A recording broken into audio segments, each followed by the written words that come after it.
19 సంవత్సరాలలోపు చిన్నారులందరికీ నూలిపురుగు నివారణ మాత్రలు తప్పనిసరిగా వేయించాలని ఎంపీపీ గజ్జెల సాయిలు వైద్యాధికారిని సమీనా సుల్తానా అన్నారు. సిద్దిపేట జిల్లా దుబ్బాక నియోజకవర్గంలోని మిరుదొడి మండల కేంద్రంలోని కస్తూర్బా గాంధీ బాలికల పాఠశాలలో జాతీయ నూలిపురుగు నివారణ దినోత్సవాన్ని పురస్కరించుకుని విద్యార్థులకు మాత్రలను పంపిణీ చేశారు.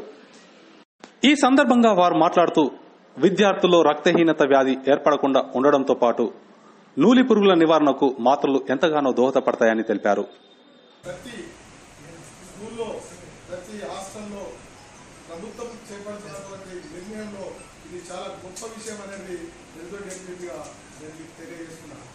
దీంతో ఏదో సైడ్ ఎఫెక్ట్ రకరకాల సందర్భాలు వస్తాయనేది కాదు. మీ ముందు మేము కూడా తప్పకుండా ఫస్ట్ నేను వేసుకుంటా, పోయినసారి కూడా వేసుకున్నా. తప్పకుండా ప్రతి 6 మాసాలకు ఒకసారి ప్రభుత్వం ఆధ్వర్యంలో భారతదేశ వ్యాప్తంగా జరుగుతున్న ప్రోగ్రాం ఇది ఫిబ్రవరిలో జరగాల్సింది, కానీ ఎలక్షన్ కోడ్ వల్ల ఈ మంత్ జరుగుతుంది. ప్రతి 6 మాసాలకు ఒకసారి మాత్రం ప్రోగ్రాం జరుగుతుంది. ఈ ట్యాబ్లెట్ వేసుకుంటే మన లోపల ఉన్న నులి పురుగులు అనేవి వెళ్ళిపోతుంది. ఆ నులి పురుగులు ఉండడం వల్ల మనం తీసుకున్న ఆహారం మనకు అందకుండా పోయి మన లోపల వీక్నెస్ రావడం, లేకపోతే రక్తహీనత రావడం, ఇలాంటి అవలక్షణాలు కనబడతాయి. కాబట్టి వాటిని నివారించడం కోసం ఈ కార్యక్రమాన్ని ప్రభుత్వం చేపడుతుంది. ఈ ట్యాబ్లెట్స్ వల్ల ఎలాంటి దుష్పరిణామాలు